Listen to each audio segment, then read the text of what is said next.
sleeping with my nephew. That's it.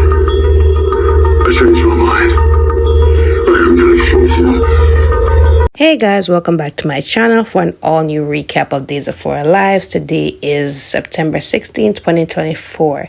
So we see Kayla and Steve, they're having lunch, and Steve seems to be distracted. He's not eating, so Kayla is just, trying to talk to him, asking him, is everything okay? Is the meal okay? And he's like, yeah, it's not that.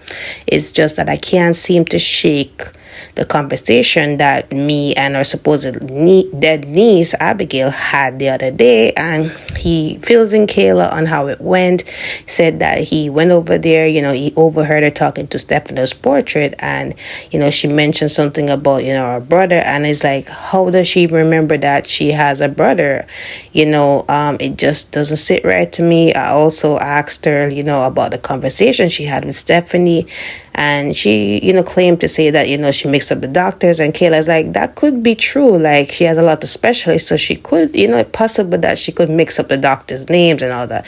So he's like, he also mentioned that she became defensive when, he started talking about how he used to pretend that he was somebody else, so, all those things just don't add up to him, and he's just requesting Kayla run another DNA test, but without her knowledge, so she, obviously Kayla can't do that because, it's against, HIPAA violations and all that, and it's against her consent, it's unethical. So Kayla is like, you gotta find out the truth otherwise. So he's like, okay, let me reach out to Clyde and, get it out of him, before, Chad almost finished it, but I'm gonna finish it. So he's like, are you threatening murder? So he's like, I'm really not trying to go there, but he only has a few options, so for me to get the truth out of him, right? So she's like, how are you gonna do that? He's in a supermax, he can't see anybody, Jack and Chad tried, but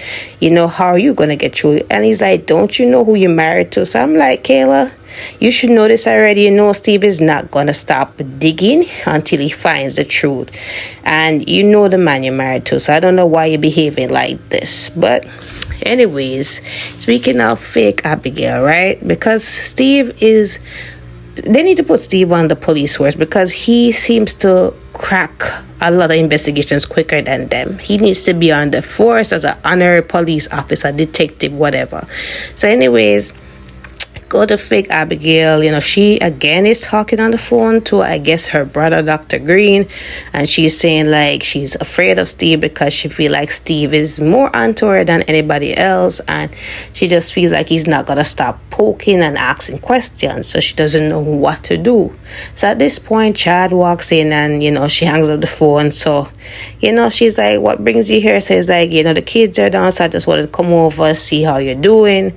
So they begin to talk about Stephanie and the whole conversation and how it went with her actually, saying that she called her mom for a treatment plan when that did happen. So it's like, she's like, I just mixed up the numbers. And he did ask her why she was on the phone. She said she was trying to get, room service or whatever it is, order something, but, wasn't getting through. So, he's like, listen, I understand there's a lot of names to remember, a lot of years of people and everything, and that's fine. It will take time. And he begins to express his feelings about, he's just saying like, listen, like, I've been praying for this each night, to have you back. And I'm just, it's like a blessing, So, they bonded over some wedding photos and all that. And, I won't hold you no longer on that scene. So we see Maggie and Sarah. Maggie is checking in on her, how she's doing. So she said she catch up with Eric, and everything was going good. He was looking for Holly and all that, but they did have a good talk. So she also asked, how did the meeting with Marlena go? And she's like, it was a bust. She didn't really remember nothing. She tried so hard. And Maggie's like, I bet Xander is upset that this, he didn't remember anything. So she's like, I get that, but I really couldn't do no better. And she's like, where's your husband? So she's like, soon as I washed my face at the hospital bathroom and come out, I didn't see him anymore. So Fiona said that he was on some work emergency, and she took me home. And then they talked about Fiona being here, just to really calm down Xander and all that. So Maggie's like, listen, you gotta just prioritize yourself first. Xander is a grown man. He has to know to regulate his emotions as a husband and a father. You gotta focus on yourself first.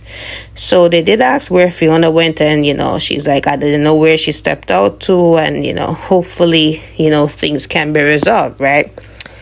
So speaking of Xander and Fiona, they're pretty busy over basic black office with Brady, right? So remember, Xander was about to attack him with the bat, and Brady was just going to stand there and let him do it, because at this point, he feels in his head that he deserves it and all that. So Fiona steps in, and Fiona's like, I have a confession to make. So I already know that she is not going to just be bold and say, that she was actually the one that ran over Sarah, right? So she just, blurted out that, okay, she and Brady had a little thing, and they, they slept together, so he's like, stop trying to make up something. And she's like, it's the truth. And Brady was trying to say, and he's like, if you don't shut your mouth, I'm going to shut it for you.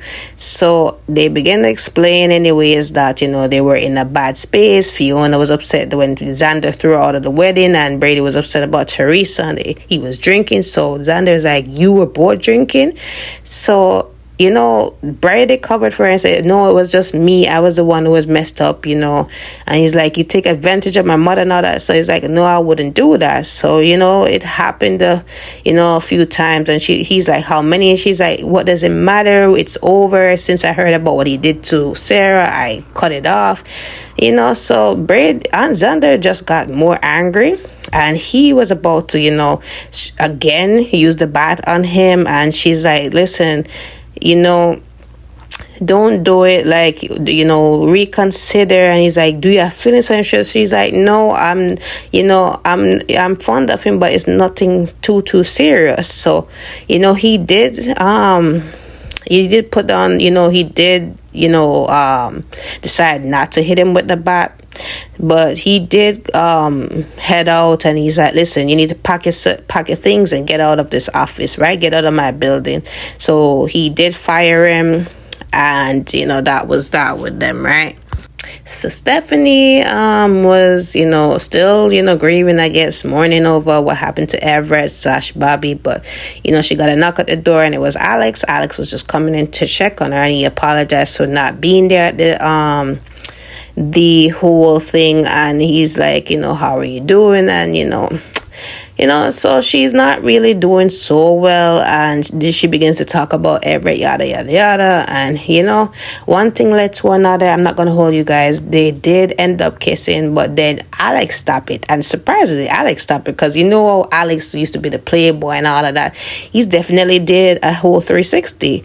So he's like, listen, you're grieving, and I'm still not over Teresa. Alex, I don't know why you're still not over Teresa, but anyways, so he just stops it, and he said, I don't want to mess up the friendship that we have. And she's like, yeah, you're right. So they did end up just, chilling out, watching TV, eating takeout, because initially she did invite him in for beers and just to sit down and chat, right? So let's move on. So Xander goes back to the mansion with a bat in his hand, and Sarah's there, and he's like, what are you doing up? So she's like, I'm just sitting down here relaxing. Victoria is asleep, and Mom went out to check on the cook and all that. So she's like, what you doing with a bat in your hand? So it's like, I went to see Brady. He was really honest about it.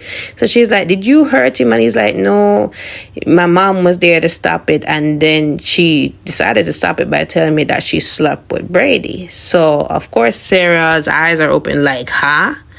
So speaking of Fiona and Brady, Brady starts to pack up his stuff, and he's like, thank you for coming in and saving my life. So she's like, thank you for not ratting out me about drinking. So he's like, I just didn't want Xander to lose his mom. Like, he's been going through a lot, and I don't want to put him through that. So she's like, I guess this is goodbye. We can't be seen together and all of that. So he's like, bye, Fiona. And she says bye. and all that, right? So we go back to fake Abigail, because Chad left at this point because, you know, his daughter had a nightmare. Julie called him, so he had to rush. He was actually filling her in on the wedding photos, and he did say, reset his vows to her, and she was emotional. They almost ended up kissing, so he left and all that. So after he left, you know, she's looking through the album and she's having, you know, guilty feelings about really going through ahead with this, deceiving him, deceiving the family and all that. So she get a text message from an unknown number, but of course it's from Clyde, because he's asking, you know, why hasn't she asked Chad, you know, to propose to her or get back down the aisle. I don't know what's the end game here. Maybe it's to get the Demare fortune, but anyways, Clyde has her and her brother, I guess, you know, in a chokehold. So that is it, guys. That is it for today. Don't forget to like, follow, and subscribe. I hope you guys are having a blessed Monday. See you guys tomorrow for an all new recap. Bye.